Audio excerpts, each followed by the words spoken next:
Good morning, everybody. Welcome to United People's TV, or maybe United People's TV, because I don't know whether...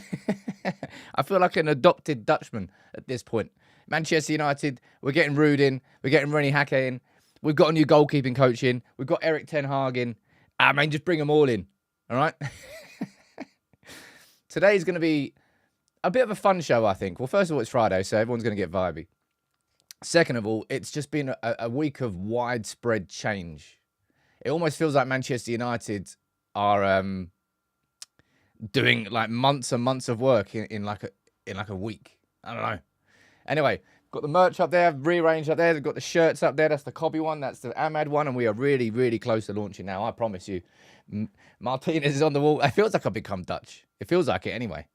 I think they're playing Turkey on Sunday. I'll be there.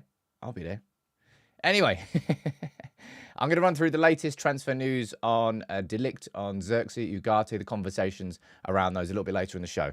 We'll speak about Greenwood and Sancho. By the way, and this is weird, isn't it? Man United's pre-season training starts on Monday. All right? It starts on Monday.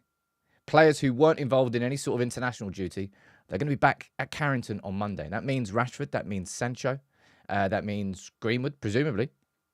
And all these players that we don't particularly, well, not all of them, but some of them we don't know if they've got a future at the club.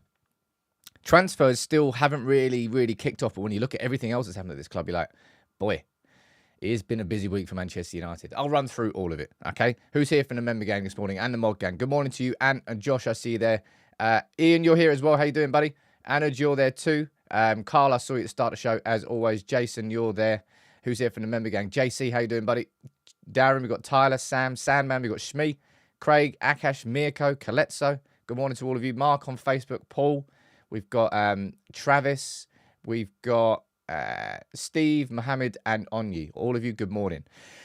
I'm going to put this on here for a few reasons. One, because Shax, Alex, and Akash have kicked off this show in the best possible way as a community and gifted 5 memberships each. But I tell you what. Oh, damn. I ruined that. 1 second. Slight technical pause. Technical pause. I forgot to open a piece of software.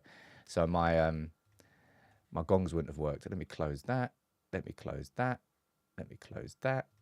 Now, what was I saying? Still doesn't work. It's a bit awkward. Oh, balls. Damn it. I even led that one up. Anyway. Casemiro would say, good morning, good morning, good morning, hello. Good morning, ladies and gentlemen, and every single member of the United Kingdom who is now not governed by the Tories.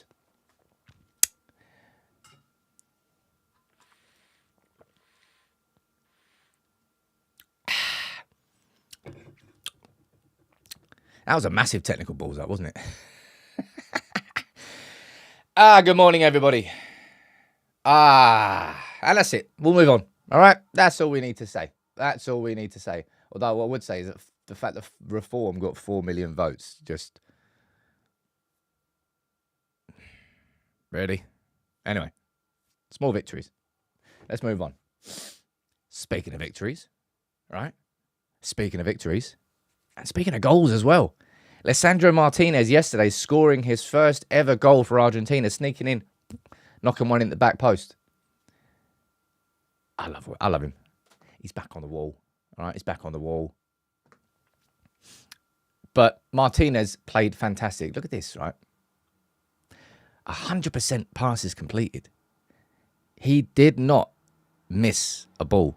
Sure, I didn't stay up and watch the game. Did you? No. Maybe all of these passes were completely with no pressure and nobody around him, and it was the easiest thing in the world. But still, I cannot wait to get this man back in this team fully fit. We all know that if there was one player last season that we could have, like, say, right, okay, well, he wasn't injured, and let's see how the season went, it would have been Lisandro Martinez. He was easily the biggest miss. Not just because of his qualities, but because I think when he's on the pitch, everybody else feels like they can't get away with as much. That's what it feels like to me. It's like when your boss leaves the office. You're like, oh, go on in. I'll get away with some stuff now. Not that I ever did that. I was a perfect employee. But it's just great seeing back. And speaking of Martinez, I think I read this correctly. I think Martinez has faced 24 penalties as Argentina goalkeeper. And 12 of them haven't gone in. I think he saved 9 of them. That guy is an absolute machine in goal when it comes to a penalty shootout. I think that players playing against him now have got a bit of a complex. It's like, oh, balls, this Martinez. What's he going to do? What's he going to do? What's he going to do? Nuts. Anyway, it was probably Martinez night last night. Messi missed a Panenka. But anyway, Argentina are through, and I think they face either Venezuela. Who are Venezuela playing? Colombia? I don't actually know. But anyway, Argentina are in the semi-final. Martinez is 2 games away from coming back to Manchester United next season as Copa America champion. So that's FA Cup, League Cup, World Cup, Copa America, Dutch League, Dutch Cup. Could well be building a serious trophy cabinet. And Martinez, if you don't mind coming to Man United and adding the Premier League to it and the Champions League to it, that would be nice. That would be nice. But it's just really good seeing Martinez enjoying a really strong Copa America. No real concern, touch wood. No real concerns over his fitness. And he looks like he's back to his aggressive best. Rex, how you doing, buddy? You say, morning, Sam, United People TV. Look, isn't it crazy to think that with Martial, Varane, Casemiro and Sancho going, United would save about 61 million a year in wages? That much it is. How much are they on? So go back to those again. Martial was 250. Varane, I think, was 300. Casemiro will be 350. And I think Sancho's around 250. So what's that? 500, 800. It's about 1.1, 1.2 mil. Times that by 4, 48. And maybe the 6 one's a little bit too much, but over 50 mil. Damn. Who's that? Alex, manual gong for 20 gifted memberships. I had to move the manual gong down a shelf. All right, manual gong is now next to Eric Ten Hag. All right. All the shirts had to go up there because I wanted to make space for my merch. I put so much graft and work into this merch. I'm going to be sad if you don't like it, but I think you will. I really, really think you will. Right, let's move on to the next part of the show. All right. This will be... got my shirt on. I'm now an adopted Dutchman. I've adopted myself. Can you? No, you can't adopt yourself. Anyway, I have. I'm half Dutch. I'll be there watching. It's going to be a bit complicated if, Netherlands beat Turkey and England beat Switzerland. I'll just watch. I'll just enjoy it either way. All right. Tonight, some seriously good games of football. What's your predictions? Type it in the comments. Spain against Germany and Portugal against France. Who do you think is going through? Portugal and France have both been whiffy. Very whiffy. Just not particularly good. Just a bit like England. England, France and Portugal and the Netherlands, let's be honest, all 4 of those teams have got to this point and they have been pretty bang average. My collar up. That's down. Spain and Germany easily looking the strongest out of the tournament and they play each other. So tonight is going to look like a bit of a final, if I'm being completely honest. I'm sorry, Shaq, that the microphone levels still drop. Can somebody just reach out to me, all right? I'm using OBS. I've tried everything. I've Googled it. I've looked at it. Maybe there's a little tiny setting somewhere, but I can't figure it out, all right? France beat Portugal. Germany and Portugal. Spain and France. Spain and Portugal. Bruno, come on. We're watching him tonight. I'm back in Spain. And I'm probably going to back France. I think Ronaldo will start again. And Ronaldo has been affecting Portugal. I wouldn't say in the exact same way that he affected Manchester United, but pretty much when Ronaldo's in the team, because Ronaldo's in the team, you have to play towards Ronaldo, but Ronaldo isn't Ronaldo anymore. Ronaldo should be, if Martinez can, and I don't think he will be able to, but if Martinez managed it correctly, Ronaldo should be coming on for the last 30 minutes of that game, and he would impact that game so much more than he would in the first 90. First 60, not 90. That's why I think so anyway. But whether or not he's got the balls to put him on the bench, that really is a different kettle of fish.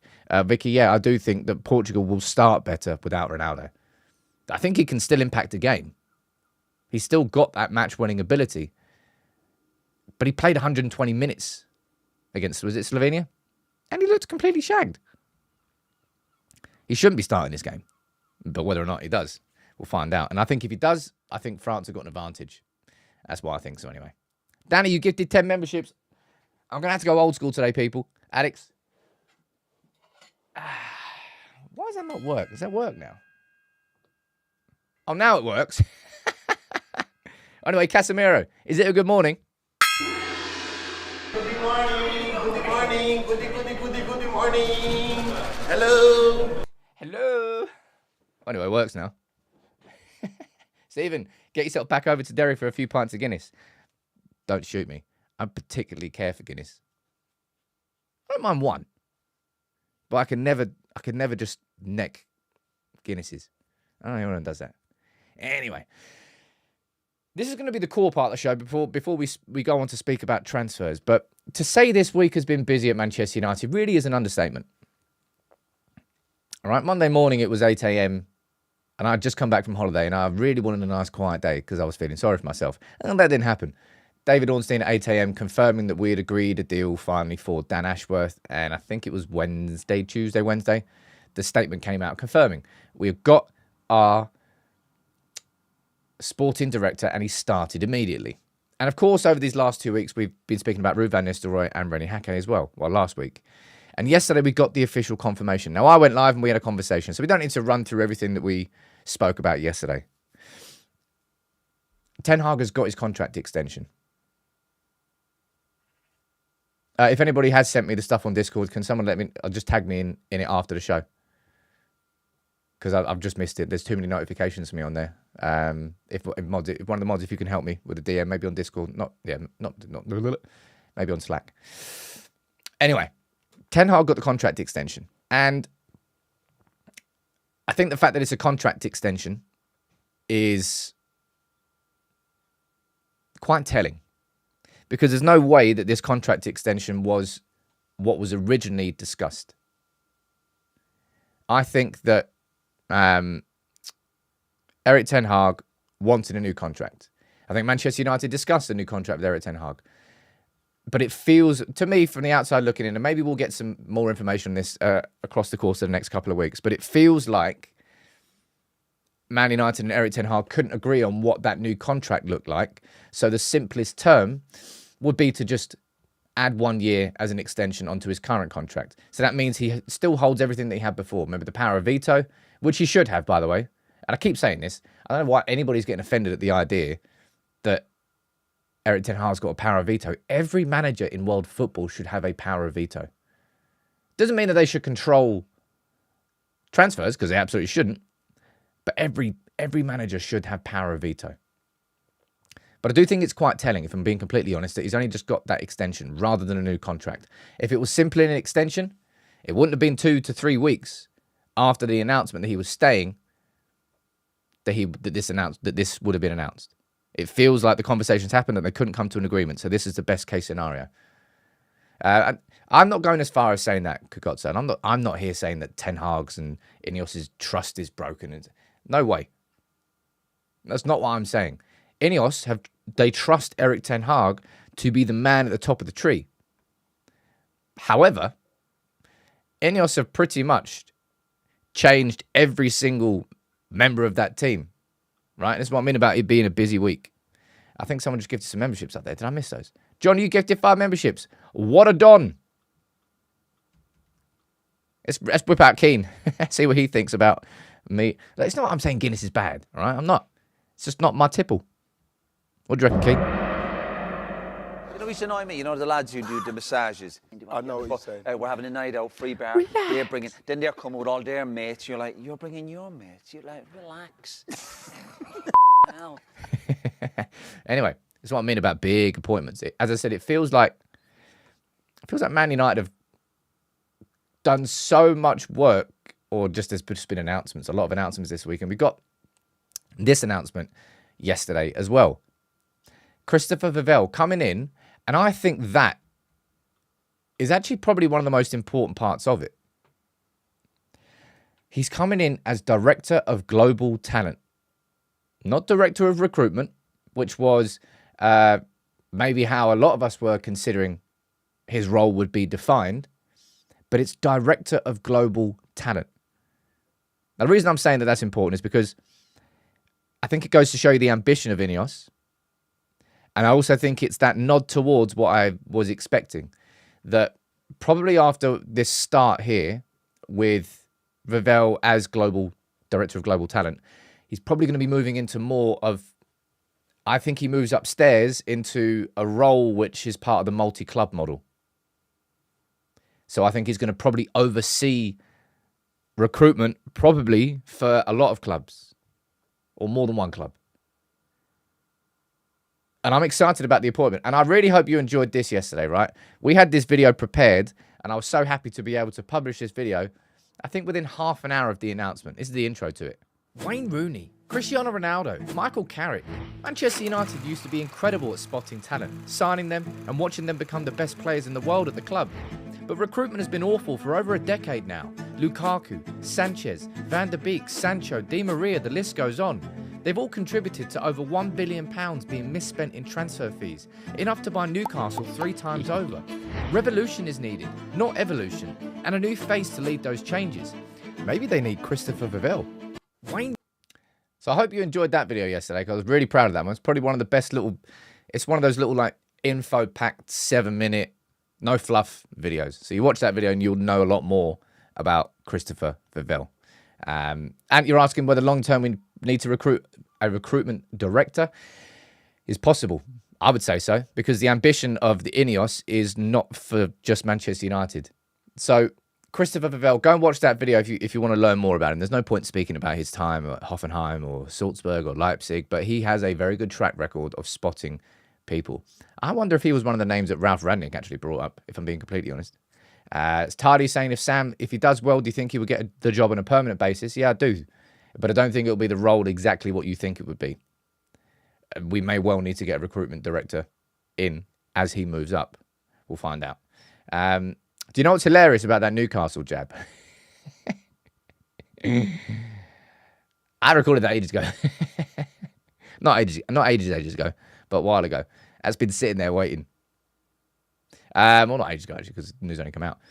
Anonymous bot. It's an interesting username there. Good morning, Sam. It's 2:18 in Vegas. Celebrated 4th of July with the family. Man, big up Vegas.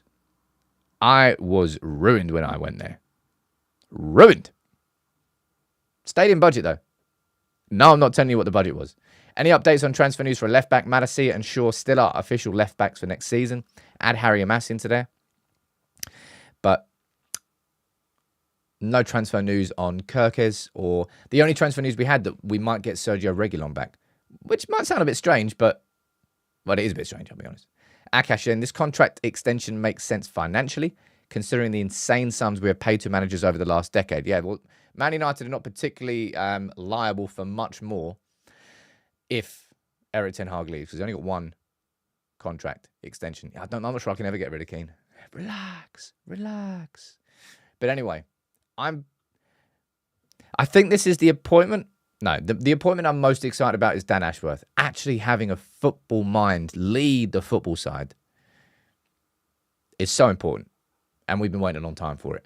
But having someone here with a track record of spotting players like Haaland and Sesko and Szoboszlai and all these talented players who come to the club and develop. That's what we need more of, and that's why I did that video. But on top of that, he's not Dutch. He's German, I'm pretty sure. He's Dutch.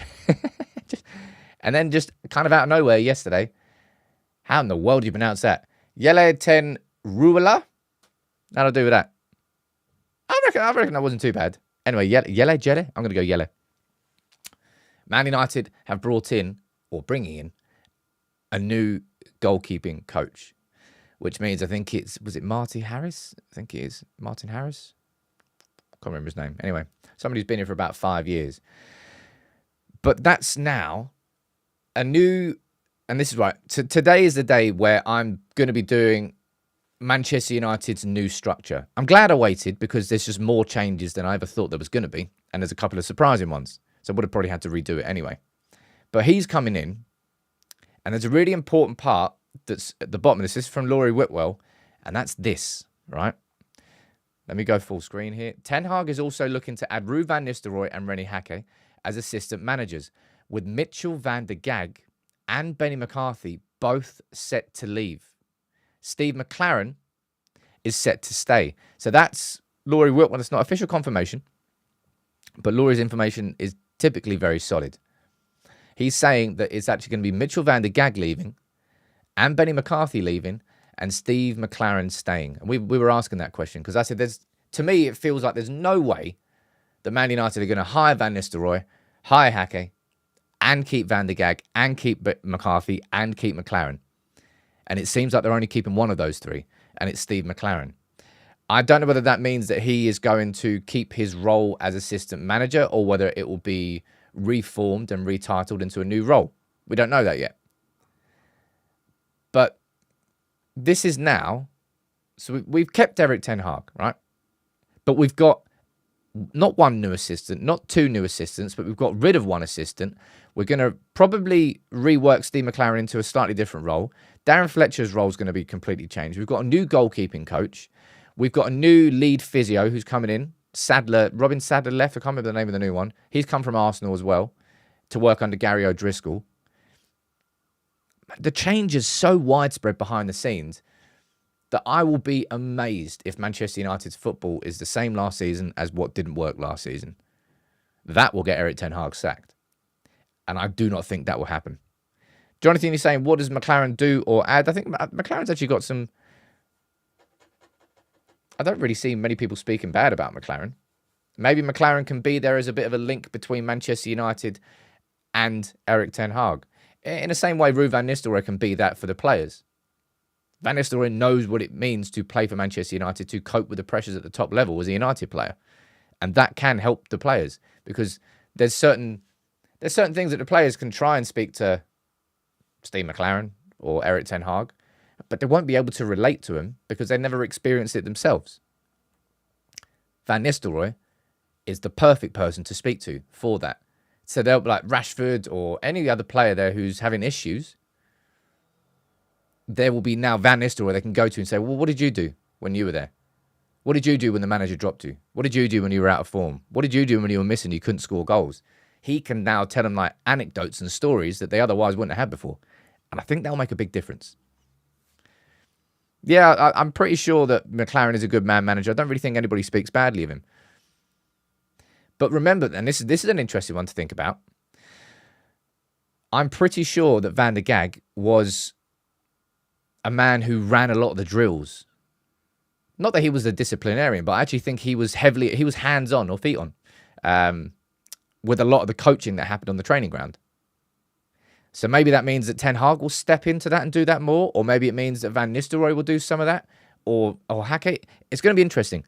I don't suppose we'll ever truly find out, but I'm hoping that The Athletic at some point will be able to do a bit of a deep dive into, right, these are the exact positions, and this is what this person is responsible for, and this is what this person is responsible for.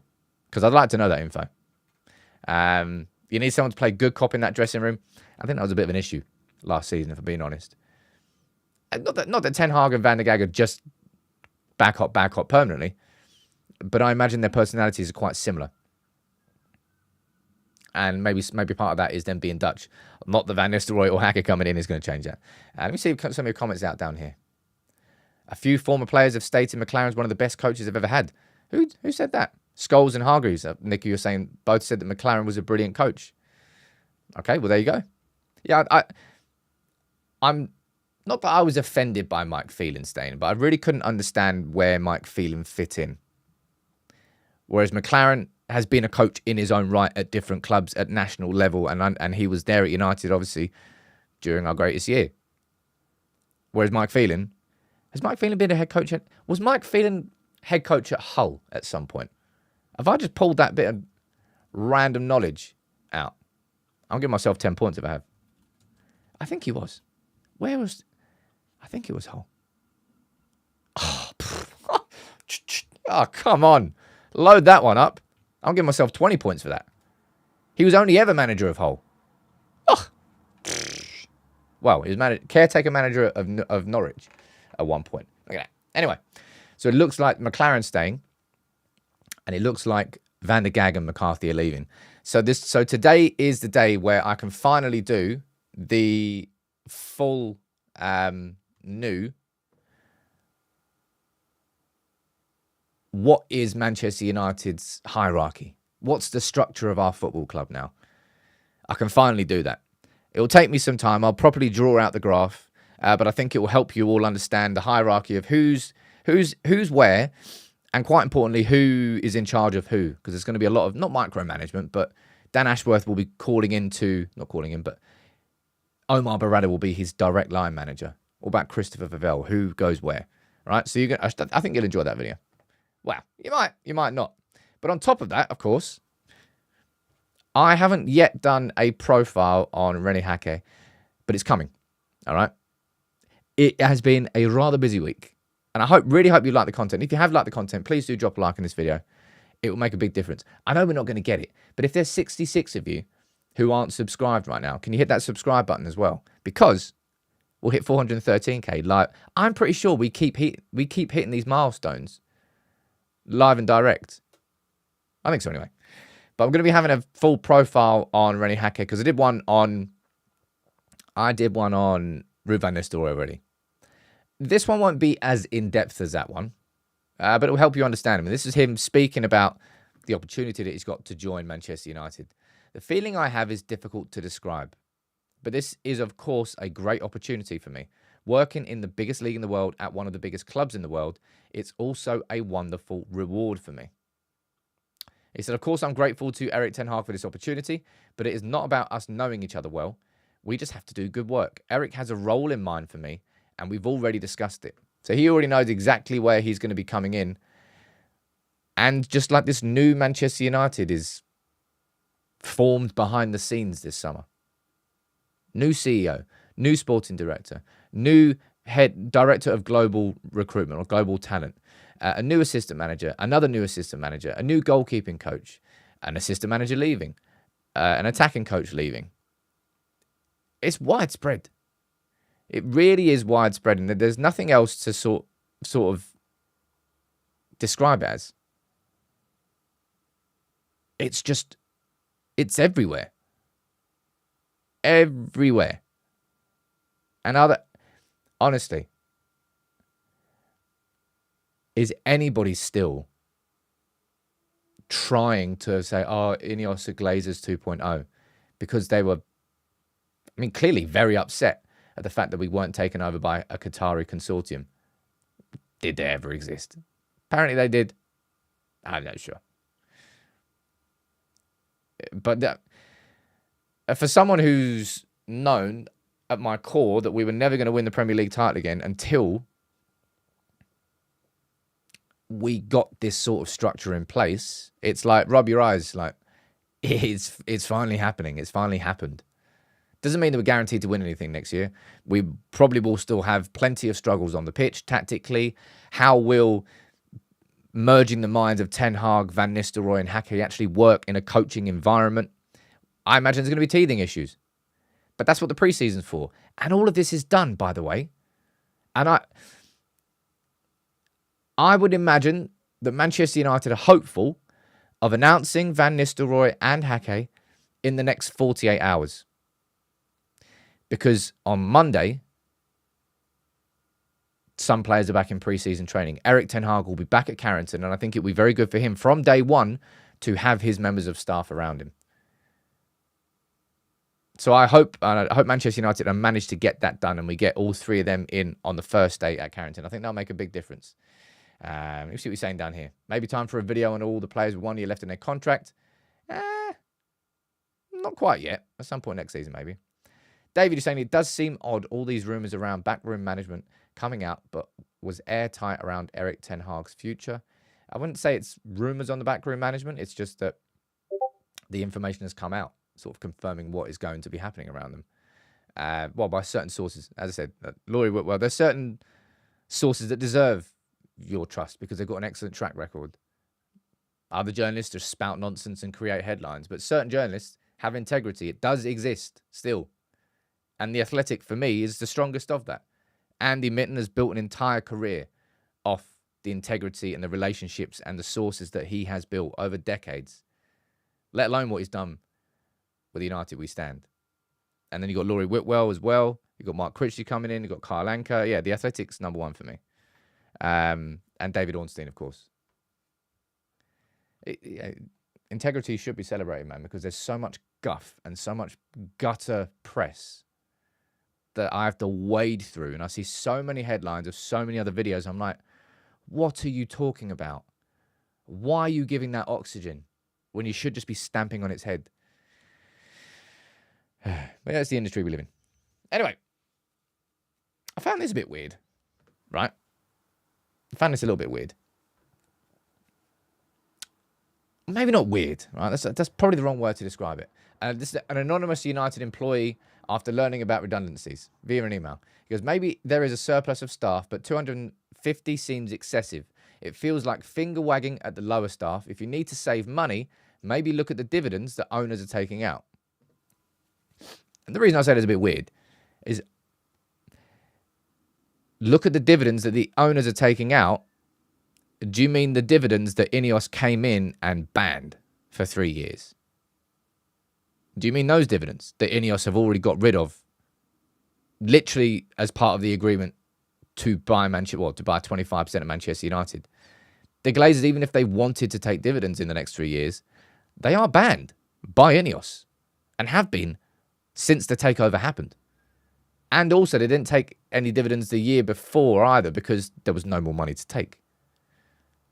I thought that was a bit of a strange one, because that should be where the scorn goes. It shouldn't be finger pointing anything to do with Ineos. It should be looking directly at the Glazers and saying, you have taken out 150 million out of this club to quite literally put in your back pocket as a dividend. That's the biggest problem. That's a problem. The biggest problem is the billion that's gone servicing their debt, which they put on our clubs. On our club. In between, in fact, it might even be over 1.5 billion, actually. When you think about the share issues that they've done, and they've pocketed those, the money they've made from the sale of the shares for this part of Manchester United, yeah, easily. It's probably north of 2 billion, actually.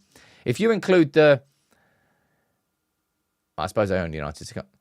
Somewhere between 1 and 2.5 billion pounds has left our football club via the Glazers.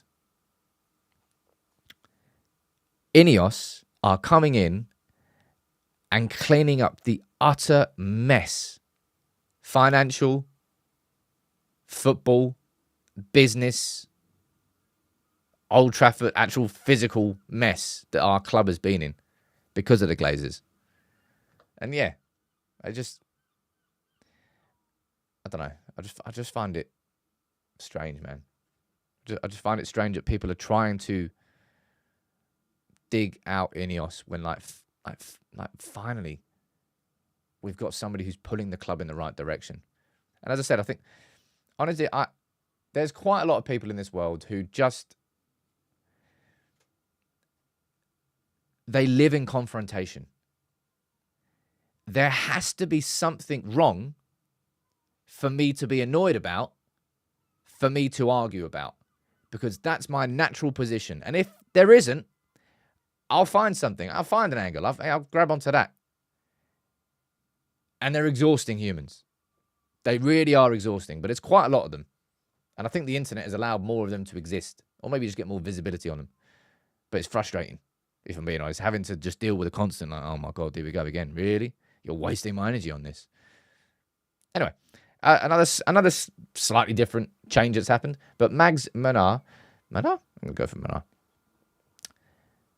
She is leaving Manchester United. Apparently, it's nothing to do with the redundancies. Now, the reason I'm saying that is because she came to Manchester United from Leicester, and she was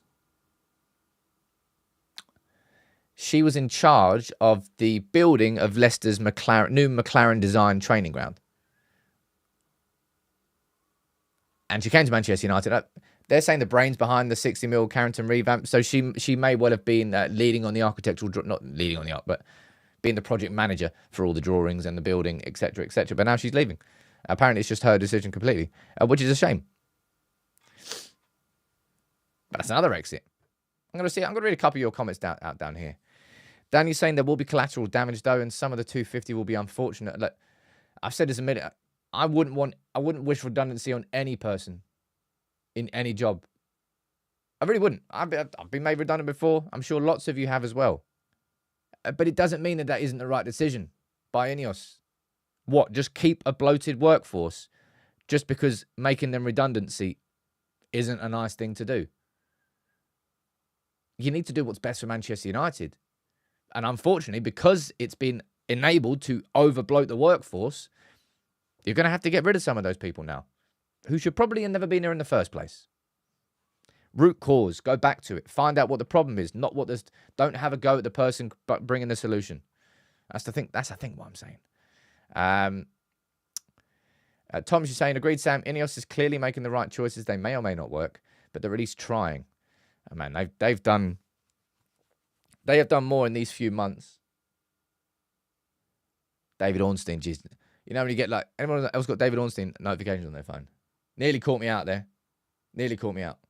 Man City appointing, Chelsea are appointing Man City's head of coaching, Glenn van der Kraan.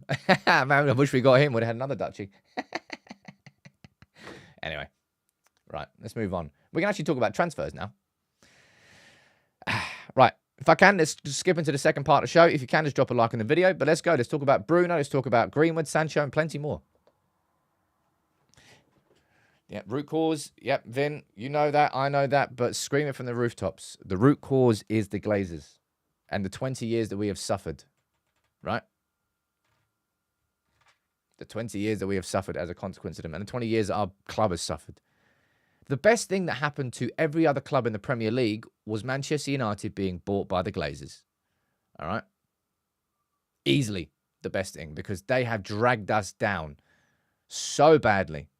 But we will get back there. Just don't know how long it's going to take. Anyway, will Bruno be part of it? Now, I hope and I think he should be.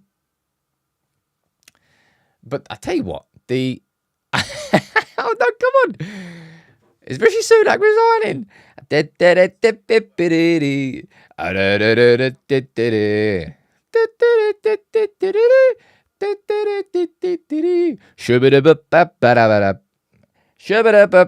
See you later, mate. See you later, mate. Prick.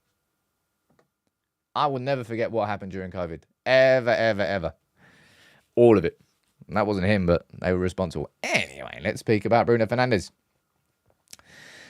So, as I said, it's all still noise at this point.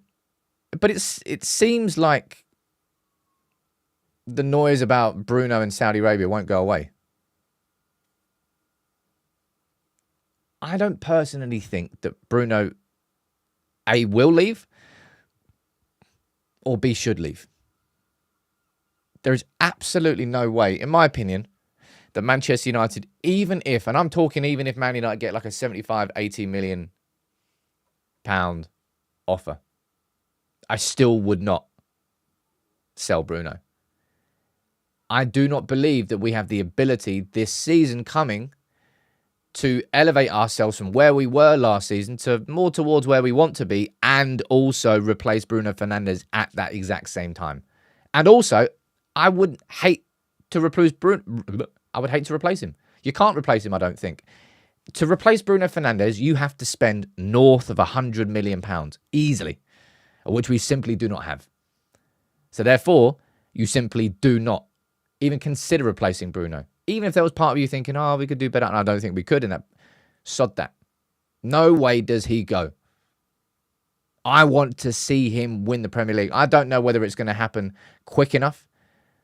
But imagine at the end of all of this, from Bruno coming in January under Solskjaer, and we were absolutely put. Nailing it. All the goals he scored. There's plenty of frustration on the way. But if we see him lifting the Premier League as captain, man, now that would be some story. Someone saying Wirtz or Musiala can replace Bruno. I mean, Wirtz probably is closer to Musiala. Musiala's far more of a... It's not that he's a wonderful player, but I'd much rather have him close to the edge of the opposition's box. Bruno is somebody who is kind of everywhere. In my opinion, I would say Wirtz is probably a more suitable hypothetical replacement for Bruno. But yeah, how much are you going to pay for Wirtz? 100, I don't know, 120 mil? And they've been nailing it. Well, he's been nailing it at the Euros. No way. Anyway, I hope this is all noise. But the reason I'm saying it again is because it keeps cropping up. So either either Bruno's agent is just playing a game because he wants Bruno to get that contract, which, let's be honest, is probably part of this. This is agent talk. This is agent play. I don't think this is coming anything from the Bruno side. And Bruno's at the Euros anyway. This is just his agent probably trying to improve a negotiation position with Manchester United. That's what I think. And I don't think he'll leave. I really don't think he'll leave. And surely Bruno Fernandes, right, when he comes back for the Euros, all said and done, he's like, right, so what's changed? So, I said I wanted to see Manchester United show me that they've got ambition, right? I want to make sure that they want to win like I want to win. Right, okay, so they've got a new CEO in, they've got a new sporting director in, they've sacked an assistant, they've got another assistant, and they've got 2 new assistants in, they've got a new goalkeeping coach. We're linked with, right, so Matthias de Ligt, okay, Manuel Ugarte, okay, Joshua Zirkzee. Oh, okay, right. Ambition. Just everywhere you look now at Manchester United, there's sprinklings of ambition that wasn't there before. And that is a big, important point. And probably will help with actually bringing players in too. Speaking of that, segue. Come on. Appreciate a good segue. Still the 3 main names on the list. Okay? Still the main 3 names. And I've already done my video earlier this week where I said, look, I ranked them out of 10. I think I ranked De Ligt at a 7 out of 10. I think I ranked Ugarte as a 6 or 6.5. And I think I ranked Zirkzee as an 8. And it's not to say that I mean that I think that Zirkzee is now going to have a bigger impact, but I just think the signing, the price, all involved, all inclusive, I'm going out for an 8 out of 10. De Ligt, we're just still seeing constant. They're whispers at this moment in time. It's not really coming from anywhere reliable, but De Ligt wants United. De Ligt has rejected PSG and Bayern Munich, whatever it is, and just wants United. I don't care. It really does sound like he wants to join Manchester United. Really, really does. I'll go down and make sure I haven't missed any super chats. I'll read some of your comments out as well. Alex is saying, Bruno talked about a project that's now happening. He wants United to be successful and knows what it will mean if he's the captain lifting the Premier League or the Champions League. Yeah. As I said, Bruno surely will be looking at this going, okay, right. Yeah, this looks like the ambition that I wanted. And spent more on private jets and staff salaries. It never came out, did it? Because Avram was at the FA Cup final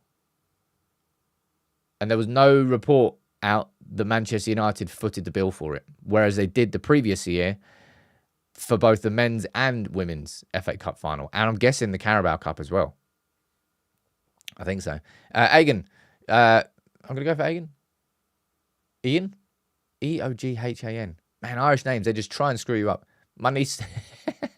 My niece is called Neve. N-I-A-M-H. Doesn't make any sense. Anyway. Ian? I'm going to go for Ian. Will we sign any young players from Vivel's info? Well, I really hope so, mate.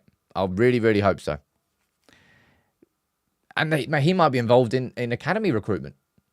We haven't really been that strong this. So last summer, I think, we signed the Fletcher twins and we signed Harry Amass. And I think you'll see Jack Fletcher and probably Harry Amass on the pre-season tour now. So Owen, Ian, Owen. There you go, Owen. I've got the name in the end. There you go. I went for Ian. Close enough. That wasn't really. Owen. But De Ligt feels like the most advanced, has done for a while. Zirkzee is just sitting there waiting for Man United to pull the trigger on the release clause whenever we agree commission with the agent. That's it. And Ugarte, that hasn't even really changed too much. Although I tell you what, the prices I'm seeing banded around, Like, it would be like, you'd just be there doing a round of applause. Like, I'm genuinely seeing around about 40 million for De Ligt, which I think is a very, very, very good price. Man United last summer, if we went after De Ligt, it would have been 70. Would have been 70. Ugarte, you're looking around about the 40 to maybe 50 million, 40 to 45. And of course, Xerxes got a 34 million release clause. I said this summer that Manchester United, I would be very surprised if we signed a player who was over £50 million. And right now, you're looking at potentially De Ligt, Ugarte. Now, of course, with Xerxes, it's the agent fees, right? It's 34 million release clause. If I was Manchester United, I wouldn't want to pay more than 10% of that fee as a commission. I think that's a very fair request. Maybe not a fair request, but if an agent comes to you and says, well, you can sign my player, but it's a 10% commission, you're like, well, that's a lot, but right. Okay, that makes sense. Well, we've already done the numbers before. To ask for a £15 million commission on a release clause, which is 34 million, is like 40-ish% commission. As if. That is just ridiculous. It is a ridiculous request. Anyway, let's see what goes on. And of course, there's... This is such a weird one from Fabrizio. Right? At what point has an 18-year-old called Winsley Batelli been linked with Manchester United? I mean, at absolutely no point. Out of courtesy, I've added him to the board down there in the attacker section. Has that just completely been made up by Fabrizio? Because I really didn't see him anyway. I don't think it has been made up by Fabrizio. But it's just a bit weird. You know how some certain players just get their name linked to Manchester United, all of a sudden, Man United miss out on signing X person and this person and that person. It's just a bit weird. I never heard his name once. Not once. Lille is saying, since we might sell McTominay and Eriksen, we need to buy another central midfielder for depth and promote Collier to deputise for Ugarte. Well, Collier's a good shout. I'd love to see Finley McAllister on the pre-season tour. There's certain players I always remember in the academy teams. I remember Ben Pearson from years ago. There's just certain ones... I don't know if it's just me, but when you watch academy players and they've got a bit of fight about them, they've got a bit of scrap about them, I always want to see those sorts of players come through because I just think that's a really important aspect. Of course, Hannibal had that, but then he went too far the other side. So it has to be a good blend between aggression and actually using it to your advantage. Hannibal never did that. I remember when he came on against Liverpool, there we go, he goes in, flies in with a tackle, go on here, great. But it went against him because it went too far. Aggression is only good if you control it. Lissandro Martinez, perfect example of that. Hannibal, the opposite. Yeah, Finley is our under-18s captain. I'd love to see him go on the pre-season tour. I imagine, I'll be honest, there's going to be quite a lot of youngsters on the pre-season tour squad. Because, well, you've got the Euros, you've got Copa America, so there's going to be quite a lot of players missing. So I think you'll see Wheatley. I think you'll see Harry and Mass. I think you'll see Jack Fletcher. I hope you'll see Finley McAllister. You could see Shea Lacey, but I'd rather Shea Lacey had a year properly with the under-18s when he's not injured. We'll see. I'm sure there's some others too that I haven't named. I'll do a video on that, maybe for the preseason. What are we saying down there? Giuseppe Rossi. Ooh, that's a random one. Josh, can someone ban Josh? He's mentioned James Wilson up there. Just ban him. Get him up. I don't want to see him anymore. I'm joking. Mars Vifa. Going to Brighton, 30 million euros plus add-ons. That is a pretty decent price. Is it Herzler, the Brighton manager? He's 31, isn't he? Oh, yeah, Eli Harrison's a very good shout, Alex. He'll go. That's the goalkeeper. He's definitely one to watch. Really, really, really is one to watch. I imagine what you could see, depends whether Harrison... if Harrison can get a really solid loan next season, ideally, and I always look at this, I mean, you're not going to get an 18, 19-year-old going into a promotion-chasing championship team as a goalkeeper. It's unlikely. But a decent-level championship team, or maybe League One, full season under his belt, then Bayindir leaves, and he comes in as a number 2. Is it Mats? Is his name Mats FIFA, not Mars? Have I just got... I'm pretty sure his name is... and you're laughing at me down there. It's not my fault. All right? It's not my fault. Blame Fabrizio. Blame Fabrizio. Dan Gore, he got a lot. He got injured a lot last season at Port Vale. Really. But yeah, Dan Gore's one of those players too. Dan Gore, Ben Pearson, Finley McAllister. There's certain ones that stand out. You go, yeah, man. Tom, I see you there, man. I'm now a Dutchman. I've now joined you. So Sam Ven... What's my surname? Someone turn Peoples into something Dutch. You could probably do it better than me. But that's happened. What was this other one as well? Looks like Calafiori is going to be going to Arsenal, which I think is going to be a very good signing for them. Not just because of what he's done in the Euro, well, what he did at the Euros with Italy, but the Bologna team just had a lot of talent in it. That's why Bologna was so exciting last season. John Lucumi, we've spoken about. Calafiori. Would I like United to sign Calafiori? Yeah, great. I don't think he'd be a bad signing for us, but would he start at left? If he came in, we'd have somebody who can play left back, left centre back. Probably, if you want him to, right centre back. I don't think he'd struggle with it. But Calafiori going to Arsenal, I think, or Chelsea would be a good signing for both of them. Right? Sam Van Peepals. Peepals? Pooples. Come on, I'm not in Pooples. Come on, you've got to do better than Pooples. Sam Van PayPal. Why does that work? So I've changed the deed of my name because I'm now sponsored by PayPal. PayPal. Stop. It's not ready. Anyway, last couple of things of the show today. It's 52 minutes. Jeez. Map's still coming up. Don't worry about that. But it's going to be interesting to find out the list of players who return to pre-season training on Monday. I'll cover that. I'll do a video on that. But Greenwood and Sancho are both due back in. We've not agreed any deal for Greenwood. We've not agreed any deal for Sancho. But I don't think Eric Ten Hag will want Jadon Sancho anywhere near the football club. Mason Greenwood, I think ideally neither of those would set foot on Carrington. But as it stands, we've not agreed deals for either of them. So it could well be that both come back in and they both stay fit. Because ultimately, for Manchester United's interests, both of them have to be as fit as possible to improve the chances of selling them.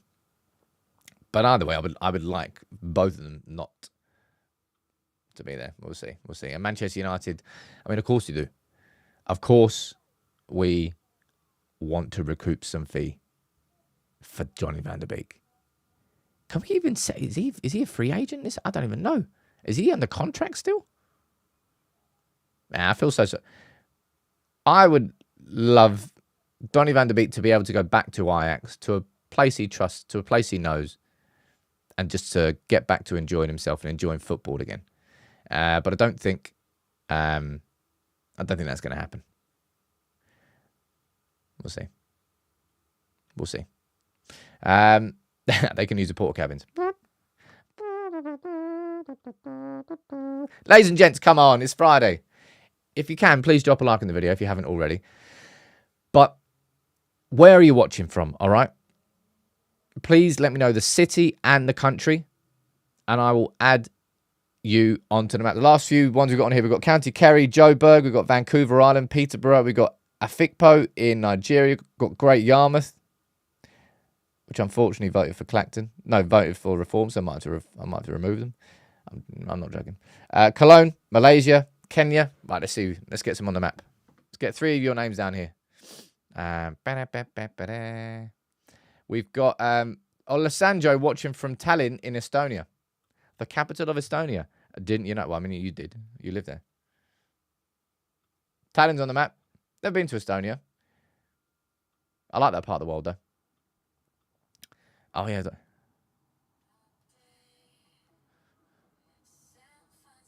Come on, people. I'm not going to listen to the whole thing now. We've got Daniel watching from Wanaka in New Zealand. Wow. Man, isn't the internet crazy? The internet really, really is crazy. Daniel just sitting there chilling in New Zealand now, watching me speak nonsense about United in England. It's crazy. Right, let's get one more on the map. But I love the internet. Puppy power. I don't know why that came from. Peter watching from Blantyre in Malawi.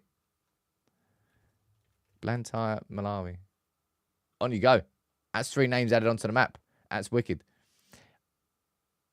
At some point, you know, it would be really cool. I mean, can I do that in the new studio? There's going to be a new studio coming, by the way. I'm not going to put a time frame on it.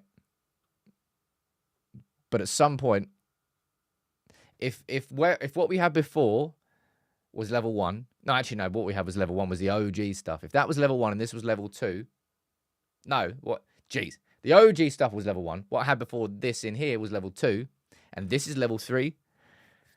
You wait until you see level 4. That's going to be like boss level. Absolutely boss level. But look, thank you all for a fantastic week of live shows. If something big happens over the weekend, I'll come with an extra live show. All right? I'm going to have a video coming out today on the structure. Properly like the structure video, which I think everybody's kind of going to need because there's been a lot. There's been a lot going on. The merch, I'm aiming for next week. All right? I'm aiming for next week, and I can't wait. I really, really can't wait. And it feels like the right time to launch merch. You know, there's a better feeling around the club. Everyone can feel the ambition and feel the hope about next season. It feels like the right time. And that is £2. I'm not reading out that name. All right. I appreciate it though. I'll write it down. No, I won't. But look, thank you everyone for tuning in. As always, make sure you do enjoy yourselves. Have a cracking weekend. Well, it's absolutely pissing it down in England this weekend. Deary me. All right. Take it easy, everyone.